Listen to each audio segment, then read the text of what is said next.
You finish a conversation and sense something off without being able to name it right away. People respond with less interest. The exchange feels shorter than it should, and you leave wondering why your presence didn't seem to matter as much. This happens at work during team discussions, at home with loved ones, or even in quick chats with friends, where the balance of give and take slowly tips away from you.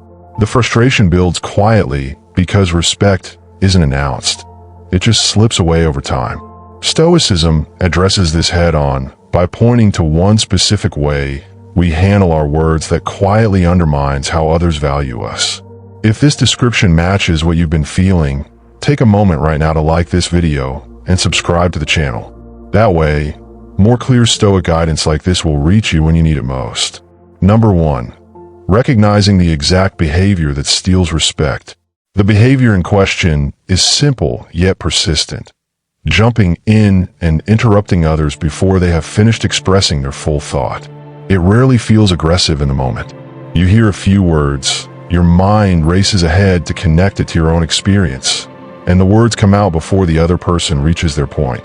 This pattern repeats in ordinary settings like a coworker describing a challenge or a partner sharing their day. Each time it happens, the speaker registers a subtle dismissal, even if they stay polite. Stoicism sees this not as a minor social slip, but as a failure of self-command that signals your priorities lie with your own voice rather than with understanding. Over weeks and months, the effects compound without drama. People start shortening their answers around you. They offer less detail and less vulnerability because they have learned the conversation will be redirected anyway. The respect they once gave freely begins to withdraw because trust in being truly heard has eroded. You may notice conversations ending sooner or invitations becoming rarer, yet the cause remains hidden until examined calmly. The Stoic path begins here with honest observation. This single habit quietly trains others to see you as someone who values output over presence. Many carry this pattern unconsciously from childhood habits or from modern pressures that reward quick replies. Phones train us to switch attention rapidly, and workplaces praise fast thinkers. But these external forces do not excuse the inner choice. Each interruption is a decision, however automatic it feels. Stoicism insists we own that decision fully, because only ownership opens the door to change. When you track the moments you cut someone off, even gently, you start to see how often the urge arises from impatience rather than necessity. The quiet realization comes when you reverse the situation. Imagine your own words being cut short mid-sentence. The sting is immediate yet rarely voiced. That same sting lives in others when you interrupt, and it accumulates in a lowered regard. Respect is not demanded through volume or speed of speech. It grows naturally when people feel safe completing their thoughts in your company. This single shift in awareness marks the first Stoic step, seeing the habit plainly without self-judgment. Daily life offers constant tests. A friend begins a story about a difficult decision, and you already know a similar story of your own. The impulse to share feels helpful, but it lands as takeover. The original speaker withdraws slightly, and the exchange loses depth. Stoicism teaches that wisdom resides first in silence, and second in measured response. Interrupting bypasses both, replacing depth with surface exchange. Recognition alone begins to loosen the grip of the habit.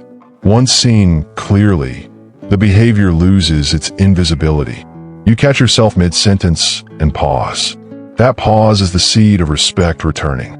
Others notice the change instantly because genuine listening is rare and unmistakable. Stoicism holds that every such pause strengthens your character more than any clever reply ever could. The path forward starts with this unflinching recognition of what you have been doing in conversations. Number 2, the Stoic view on why this habit weakens your presence. Epictetus reminded us that nature gave humans 2 ears and 1 mouth, so we might listen twice as much as we speak.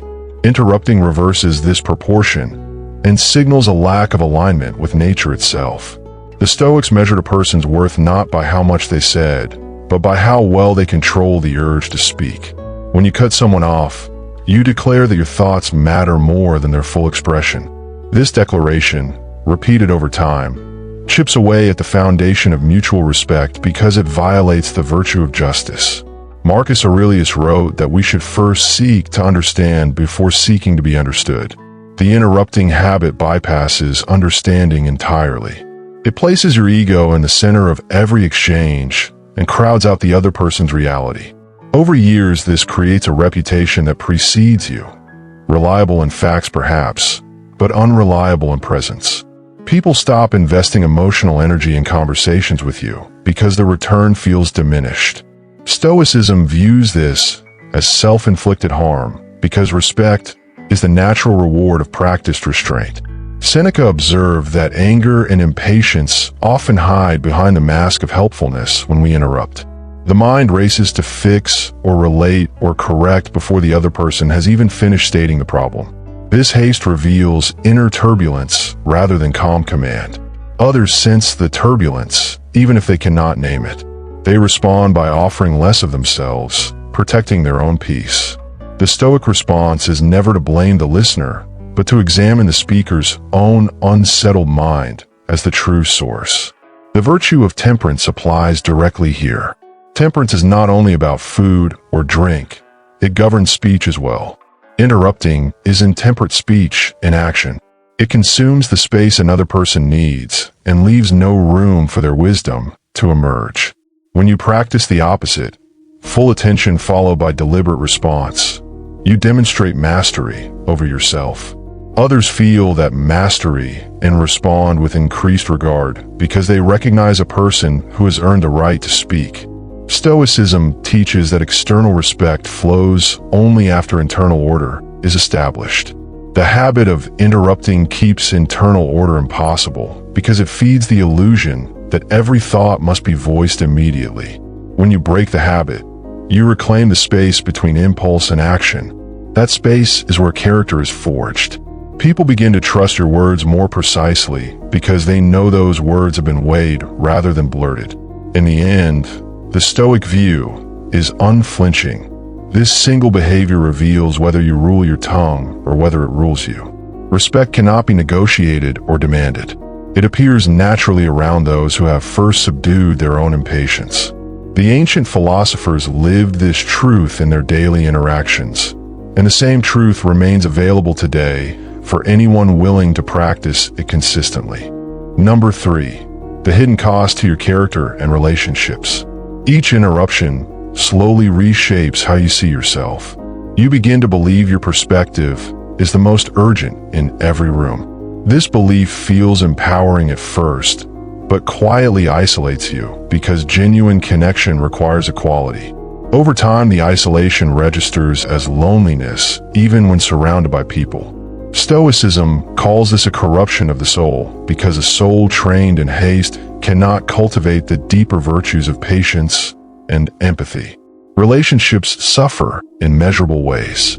Friends share less personal detail because they anticipate being redirected.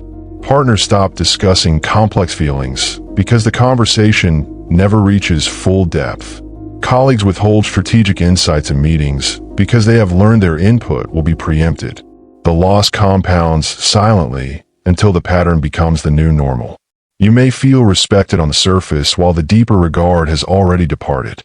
The inner conflict grows because part of you knows the habit is costing you something valuable. You sense the distance, but blame external factors, busy schedules, different communication styles, rather than the choice you make in every exchange. Stoicism removes these excuses by insisting that only you control your tongue. The discomfort of this truth is the price of growth, and avoiding it keeps the cost hidden but active. Character is revealed most clearly in ordinary conversations, not in grand moments. When you interrupt, you show others that convenience matters more than courtesy. This revelation travels through social circles faster than any deliberate message. People adjust their expectations downward and invest less in the relationship. The Stoic remedy is to restore character through consistent small choices, letting others finish, even when your idea feels brilliant. Long term, the habit trains your mind to value speed over substance. Deep thinking requires uninterrupted listening first. When listening is fragmented by your own interjections, your own ideas remain shallow. Relationships mirror this shallowness back to you. Stoicism promises that reversing the habit restores depth to both your thinking and your connections. The final hidden cost is the quiet regret that appears years later.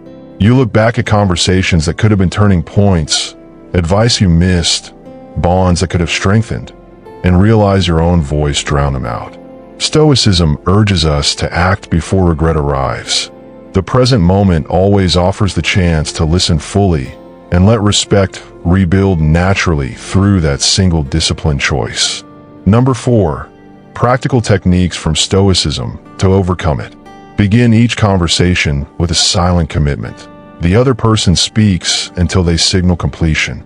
This internal vow precedes any words and sets the tone for restraint. When the urge to interrupt rises, note it without acting. The note itself creates the necessary pause. Stoicism calls this pause the gap between stimulus and response, and every gap you widen strengthens your command. Practice the technique of mental summary. While someone speaks, silently restate their main point to yourself before preparing any reply. This forces full attention and naturally delays your contribution. Others feel the difference immediately because your eyes and posture convey genuine presence rather than waiting impatience. Repeat the practice daily until it becomes automatic. Use physical anchors to support the new habit. Place your hands flat on the table or your lap during talks and keep them still. The stillness reminds the body that haste is unnecessary. When the body learns calm, the tongue follows. Stoics understood that mind and body train together, and small physical disciplines reinforce larger ones. After every important conversation, review one moment silently. Ask yourself, did I let them finish? The review is brief, honest, and free of self-punishment. Consistent review turns awareness into habit. Over weeks, the interruptions decrease because the mind begins to anticipate the evening check and adjust behavior accordingly. Apply the technique in layered conversations. Start with low-stakes talks, such as casual calls or short meetings. Master the pause there before moving to emotionally charged discussions with family or close colleagues. Each successful low-stakes exchange builds confidence that the habit can be changed without social cost. Stoicism teaches incremental training because sudden change rarely lasts. Finally, replace the old impulse with a new one. Ask a clarifying question instead of stating your thought. The question proves you listened and invites the speaker to continue. Respect returns quickly when people experience this shift. The technique is practical, repeatable, and aligned with every Stoic principle of measured speech. Use it relentlessly until the old habit becomes a distant memory. Number 5. Becoming the person people naturally respect. Once the habit is broken, a new presence emerges without effort. People linger in conversation because they feel truly heard for the first time. They share more openly, offer deeper insights, and begin to seek your company deliberately. This shift happens gradually, yet unmistakably, as the cumulative effect of hundreds of respectful pauses. Stoicism promises that consistent virtue produces consistent results. Your own confidence grows from a different source. No longer dependent on being the quickest or loudest voice, you rest in the quiet knowledge that your words carry weight precisely because they are chosen. This inner steadiness radiates outward and draws respect that cannot be manufactured. Relationships deepen because trust replaces caution. The modern world still moves fast, yet your corner of it becomes calmer and more meaningful. Challenges will test the new pattern. Someone will speak slowly or repeat themselves, and the old urge will flicker. In that moment, you remember the cost of the old way and choose the pause again. Each successful test strengthens the character you're building. Stoicism views these tests as necessary training, never as setbacks. The person who emerges is steady in speech and steady in life. Long-term, the transformation touches every area. Career opportunities increase because colleagues trust your judgment more when they know you listen first. Family bonds strengthen because loved ones feel safe expressing difficult truths. Friendships become richer because vulnerability flows both ways. Respect becomes the natural atmosphere around you rather than something you chase. The final Stoic truth is that you never control how others speak or act, only how you receive them. By mastering reception through full listening, you indirectly shape the respect you receive. This indirect power is far stronger than direct demands ever could be. The person you become is not louder or more assertive. You are simply more present, and presence commands respect in any age. Carry this practice forward daily with quiet determination. The conversations ahead will prove the change repeatedly. People will begin to say, without being asked, that talking with you feels different, more real, more valuable. That difference is the visible fruit of invisible discipline. Stoicism has always taught that the greatest rewards come to those who first master themselves in the smallest moments. You now hold the key to those moments, and the respect you deserve will follow as surely as night follows day. Number 6. Spotting the self-centered redirect that kills respect. You listen to someone describe a difficult moment, a health scare, a work setback, a moment of pride, and within seconds your mind has already located a similar or bigger experience from your own life. Before they finish, you shift the spotlight. That reminds me of when I had it worse when, or let me tell you what happened to me. The other person's story quietly disappears. The conversation becomes your autobiography with their experience as the brief prologue. This redirection happens so smoothly that many people never call it out. They simply feel diminished and stop sharing as much next time. The pattern is not loud arrogance. It is subtle self-absorption dressed as connection. You believe you are relating, being helpful, showing empathy through similarity. Yet the result is the opposite. The speaker registers that their reality was only a springboard for yours. Over dozens of interactions, this creates a reputation. You become the person everything comes back to. Respect fades not because people dislike you, but because they no longer feel seen as the main character of their own story when they are with you. Stoicism labels this habit a form of slavery to the ego. Epictetus taught that we are disturbed not by events, but by the judgments we place on them. Here the judgment is that our own experience must always be the reference point. Every self-referencing comment is a quiet vote that our narrative carries more weight than theirs. Others sense this hierarchy even when it remains unspoken, and they respond by lowering investment. Shorter answers, surface-level topics, polite distance. The erosion is gradual, invisible on any single day, devastating over years. The modern environment accelerates the problem. Social media rewards personal branding. Quick personal anecdotes get likes and retweets. People carry the same reflex into real conversations, treating dialogue like a performance where the goal is to win relevance rather than to understand. Stoicism cuts through this cultural noise by insisting that true value in conversation lies in what you can receive, not what you can display. When every topic orbits back to you, others stop offering anything worth receiving. You may notice the aftermath without connecting it to the cause. Invitations dwindle. People share good news with others first. When you speak, responses feel flatter, less engaged. The quiet realization arrives when you reverse roles. Imagine recounting something vulnerable only to have the listener immediately pivot to their superior or parallel story. The deflation is instant. That same deflation lives in others every time you redirect. Respect cannot survive repeated theft of narrative space. The Stoic starting point is unflinching self-audit.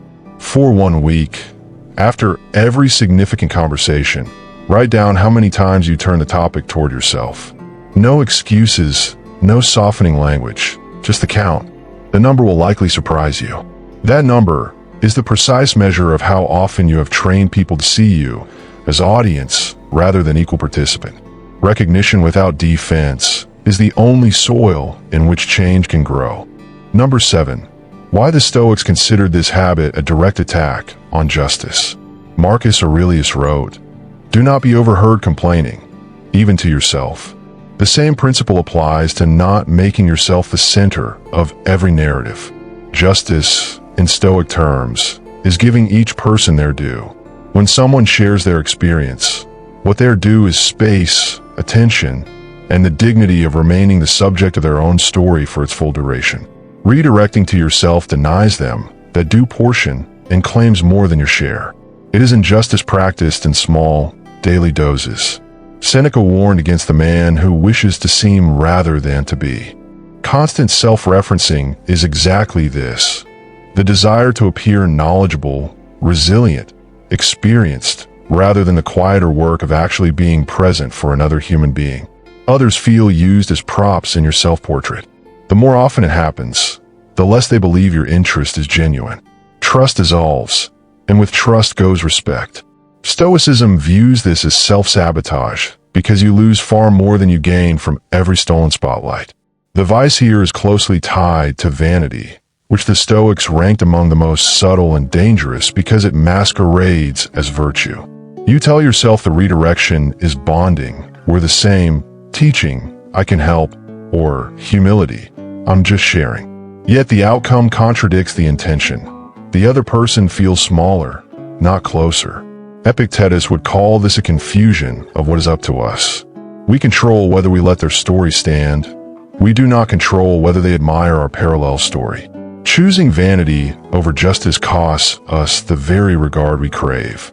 Long exposure to this habit shapes a distorted self-image. You begin to believe your life is unusually eventful or insightful because every conversation seems to confirm it.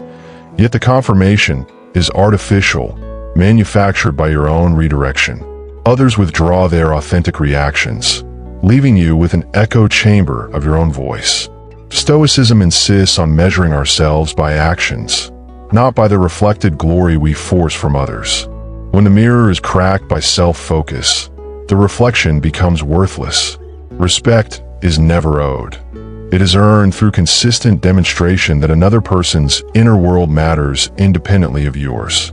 The moment you make their experience contingent on how it relates to you, you break that demonstration. People may remain courteous, but courtesy without respect is hollow. They speak to you as they would speak to a polite acquaintance, guarded, brief, safe. The Stoic path reverses this by restoring justice. Let their story be theirs until it naturally invites your contribution. In the end, this behavior reveals whether philosophy has moved from the page into the tongue. The Stoic who has truly studied knows that every conversation is a chance to practice indifference to personal glory. When you stop needing to insert yourself as the point of every story, you become someone others instinctively value. Not for what you have done, but for who you allow them to be when they are with you. Number 8. The long-term damage to your own peace and reputation. Every self-referencing comment feeds a quiet addiction to validation. The temporary lift you feel when the conversation swings back to you is real, yet short-lived.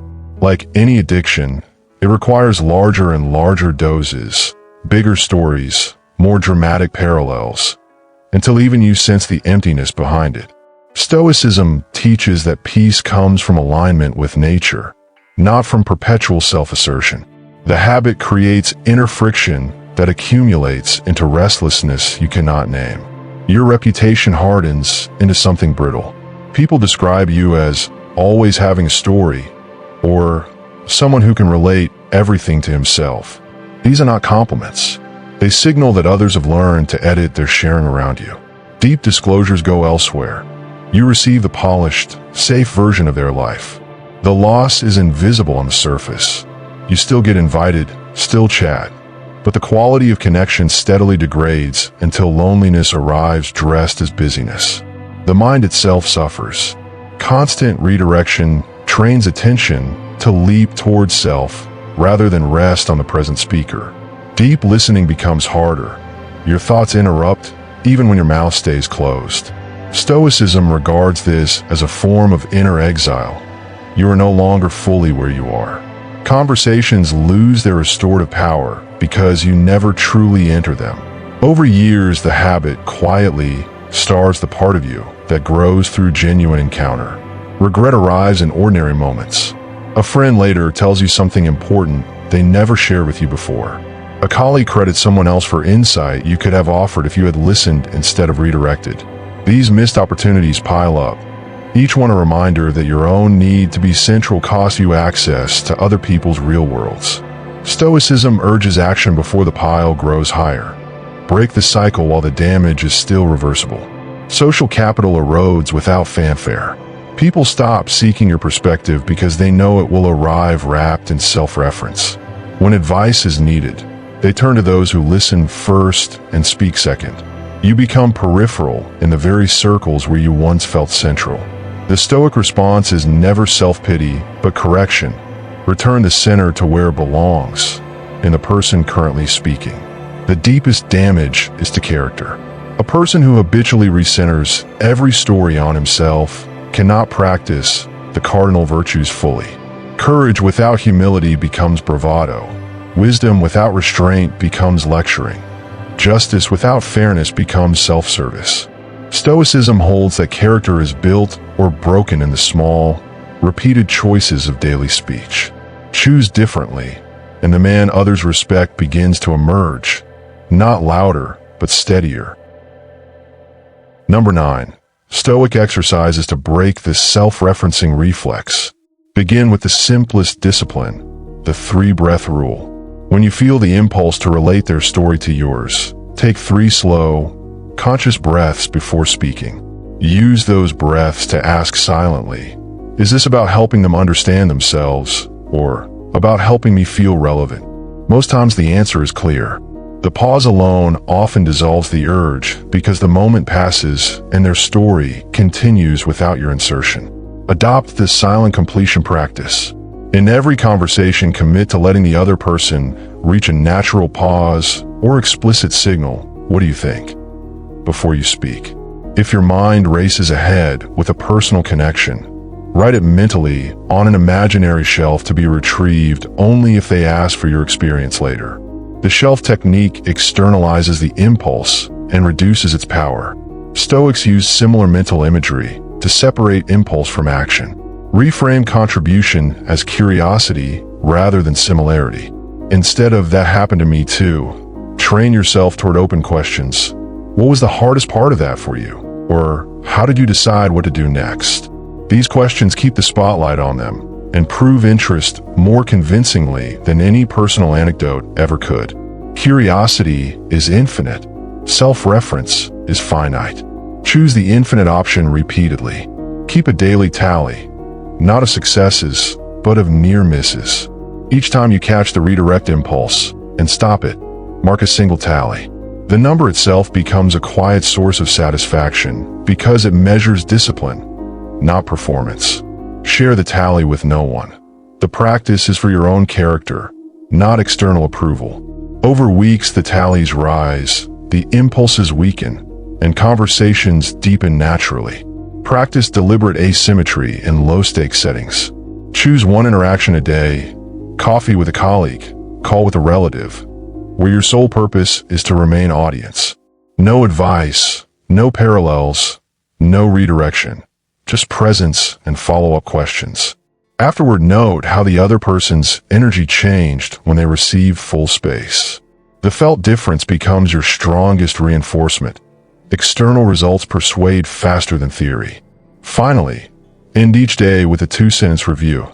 Today I gave space to ___ by letting their story stand without my overlay. Name the person. The naming makes the practice concrete and personal.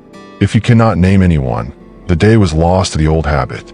Stoicism thrives on this kind of unflinching evening accounting. Consistency in the review turns isolated good moments into structural change. Number 10. The person you become when you stop stealing the spotlight. When a habit fades, presence replaces performance. People start conversations with you differently. They relax sooner, speak longer, reveal layers they once withheld. They do this not because you became more interesting, but because they finally felt interesting in your company. The shift is subtle yet magnetic. Humans are drawn to those rare individuals who can witness without competing. Stoicism promises this as the natural fruit of practiced self-forgetting. Your own inner weather improves. No longer scanning for entry points to insert yourself. Your mind rests. Anxiety about relevance disappears, because relevance is no longer the goal. In its place comes a quieter confidence. The confidence of someone who knows their worth does not depend on dominating narrative space. This is the Stoic ideal of inner freedom. Released from the need to prove, you become free to simply be. Relationships regain reciprocity. Friends return to sharing unfiltered thoughts because they trust the conversation will not be immediately co-opted. Family members open topics they had long abandoned with you. Colleagues seek your input more often because they know it will arrive after careful hearing. The quality of every bond rises when self-reference no longer acts as a hidden tax on vulnerability. You gain access to wisdom you previously blocked. By letting others finish their stories fully, you hear nuances, details, and perspectives that never reached you before.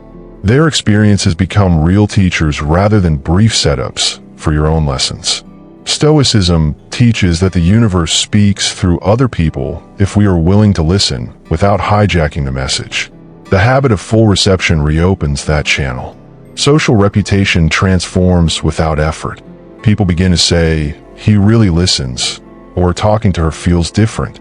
These are among the highest compliments in any era because genuine listening has become scarce.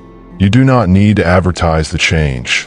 The change advertises itself through the quality of interactions.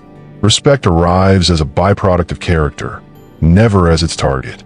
Carry the practice forward as a lifelong discipline, not a finished achievement.